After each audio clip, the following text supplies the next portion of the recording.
home and home with Ole Miss team that has been playing really good basketball. And Kermit's done a great job of getting there and getting those guys to play at a high level.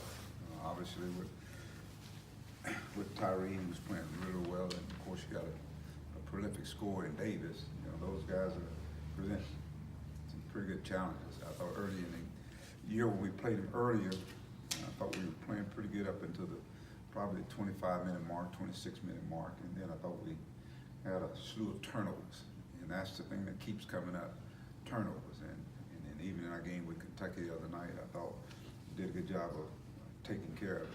So we kind of identified the things that we're not doing well, you know, the live ball turnovers. And so, but more importantly, we got to put 40 minutes together.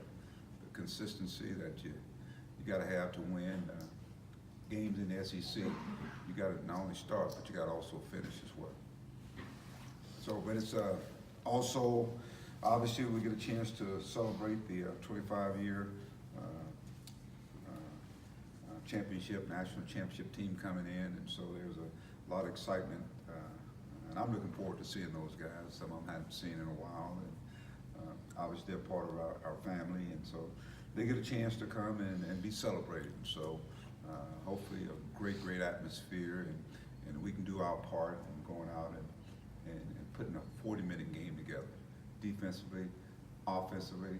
Ole Miss is familiar with us, we're familiar with them, and so it's the second game, and we certainly want to play well at home. Yeah, Mike, what do you expect from the atmosphere, and assuming it's going to be, I think Sky said he thinks it'll be electric, how could that help your team that's going through a rough stretch? How could that help you guys on Saturday, maybe with energy and everything? Well, I think, you know, we've been in those kind of environments, and we got that environment here as well, you know, but it'll be more special. I think it'll be more special. You get guys that, you know, obviously are responsible for a lot of the tradition, and I always tell our guys, you know, that people, when they play you guys, they're not playing you guys, they're playing the national championship team, the tradition. And so so to have those guys in the house, I'm sure our guys want to go out and play at a high level. But, you know, our fans are important in what we do, and so this time of the year you need every advantage you can get. So hopefully they're plus, you know, I always say they're plus 8 or 10, maybe they're plus 12. Just with both Arkansas and Ole Miss kind of having close, no cigars against Tennessee and Kentucky, just how do you see that factoring in this game? Well, I think it's going to be you know, two teams that you know, get after it defensively or offensively. As I said, obviously they've got some more established guys when you talk about Tyree and Davis. The Stevens kids playing well for them. They got a good basketball team. The shooter kid, Devontae, the Lagarde, they're a scrappy team, and like I said, they've got they're playing well. They play well all year long. So, so I expect it to be a game where back and forth, and maybe who has the ball the last will win the game. But again, I think we played each other, so I think we're familiar with one another. Feel the team's confidence got a boost playing Kentucky, so you know, we almost had them. Well, I'm not even more victors, Nate. Me personally, you know, but obviously we played well, didn't play well enough to win the game, and that's how I look at it. You know, we did some positive things, we corrected some things, and to go in that environment to put yourself in a position, it tells you, you know, what these guys are capable of doing. And we not only did it in Kentucky, but you look at the other places we played, and I think that's just the growing pains, you know. And to me, that when you can get over that hump, I think that makes it even more special. So, but you know, close with cigars don't get it. Mike, Isaiah, I guess, is on the verge of breaking Scotty's record. How much do you think Scotty has helped Isaiah this season? And just what do you think about this freshman season he's having and being on the verge of breaking Scotty's 3-point record for most of the season? I think for a young guy that was playing high school ball last year to be thrown into the fire, so to speak, and have that kind of role, and to come out and start off with a bang, and then of course, you know, now you go to the top of the scouting report, people are playing a little harder, and he's a good basketball player, and I thought he got better. He's gotten better this year, and you know, his progression you'll see him get even better, get stronger, and but the things that he does well, he can shoot the basketball well. But I'm sure he's put on display that he can do other things than just shoot the basketball. He can defend,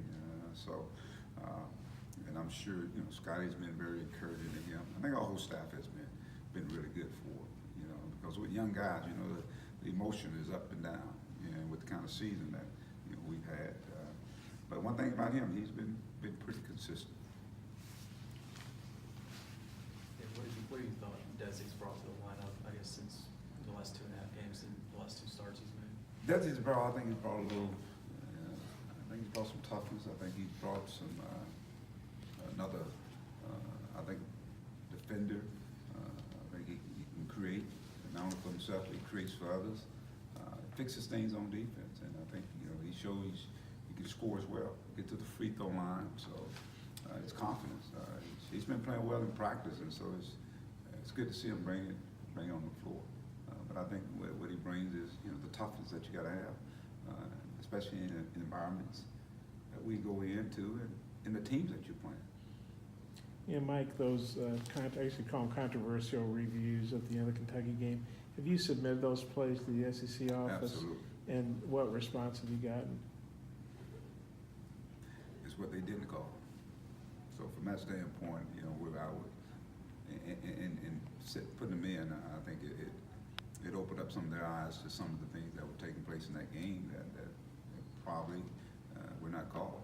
And I think that's, to me, is they're a work in progress, we're a work in progress. So sometimes you get them, sometimes you don't get them.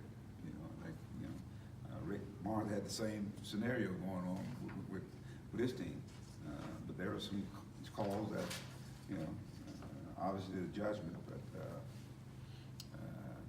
we came on the wrong end on them. I know that. Did the SEC office say, hey man, we're sorry we screwed that up, or you got screwed, or anything to that effect? We had a good visit.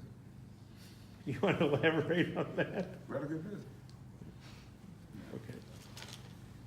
Hey, to follow up on Isaiah, he's had a couple of rough shooting games, like probably anybody would, freshman or senior, but he seems like he always bounces back pretty well. What is it about, what do you thought about that aspect of his? Well, that's what I was talking about, the Yeah. progression. I mean, he started off with a bang, and then he kind of hit the wall a little bit, and then obviously he's kind of rebounded. I think that says a lot about him. It says you what kind of player he is, what kind of person he is. I think he's worked to be the player he is, and he's putting it on display. I think that's refreshing.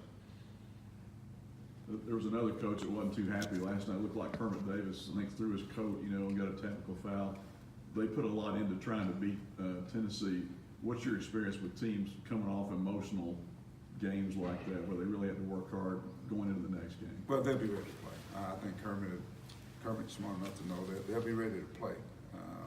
Obviously, we played them already, and they beat us.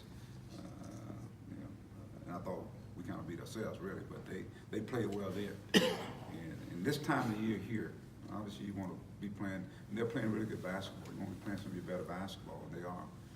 So I expect Ole Miss, Arkansas game. That's what I expect to see. Have you had any conversations with Gabe and Adrian about their shot selection and shooting three-pointers? Have I had any? Just conversations with them. It seems like they've taken. I always coach my guys to take good shots. Any reason? I don't know where that question came from. Well, it just seems like they've taken some three-pointers at some critical times, and it's led to. It just seems like they. But that's your opinion? Yeah. Okay. Yeah, Mike, Chad Moore said the other day Justice Hill's probably going to practice football when the basketball season's over. And I think if the rules are that if he ended up playing football, he'd have to be on football scholarship. What do you see Isaiah? Do you see Justice being a two-sport guy, or what? How do you see that I've situation talked to unfolding? Justice, and right now, Justice is concentrating on basketball right now. That's in my talk with him, and so it may happen later on down the line, but right now, he's just focusing on basketball right now. But, were you aware of what Chad said, or that he was planning to? No, I talked to Justice. I had talked to Chad. Yeah, Okay. But Justin and I had a visit before the evening. He even came up here about, you know, if that's something he wants to do, then obviously he has my blessings to do it. But at the end of the day, you know, he will inform me, you know, what he wants to do. But right now, his focus is on basketball. You know, with the '94 team, you obviously were a big part of that too. What do you think defined that team? Because it had a lot of good players, but Corliss was really the only one that had a lengthy NBA career, and yet they won a national championship. And then does it seem like it's been 25 years ago to you, or kind of how do you feel about the past? No, it seemed like it didn't happen not too long ago. And of course, I get a chance to see and visit with Scotty all the time. They were a selfless team. They were very unselfish. You know, before, you know, Corliss and them, they got here. Obviously, their freshman year went to the Sweet 16, and that year, of course, with Dwight and Clint McDaniel, who had already been here. I think Darryl Hawkins was on that Sweet 16 team, I think. But you know, that team there in itself, we had some older guys. If you think about it, almost all those guys had an extra year of school. You know, Curry and Dwight had sat out a year. Elmer was redshirted. Clint McDaniel was redshirted. Obviously, Corliss and Scotty they were just talented freshmen and to come into their sophomore year. But the thing I remember most of what they took from that, losing to North Carolina, I think, in the Sweet 16. And then North Carolina was the championship game. I thought those guys dedicated themselves. We added the Twin Towers and Donnell Robinson and Lee Wilson to go along with some guys that had some seasoning. And they just started off that summer. They went to work, man. And I can't say it enough. You know, Corey Beck was the leader of that pack, man, and they followed his lead. They worked morning, noon, and night to become players, but they were very selfless. And I think one of the defining moments of selflessness is, you know, we're in the national championship game, and Ken Body has an opportunity to start, guard Grant Hill. Clint McDaniel's been starting all year. This guy's like an all-star for us. But can you imagine in the biggest game? And I think that's, to me, that was defining this team. You know, they went to Coach Richardson's meeting, but they were very, very unselfish, and we knew who the bell cow was. We knew who the go-to guy was, and that was Corliss. But there were no egos on the team, and they all played for each other. It was a great passing team, great shooting team, and then you had a guy like Corliss, great depth, even with Roger Crawford. So I go on and on, you know, about that team.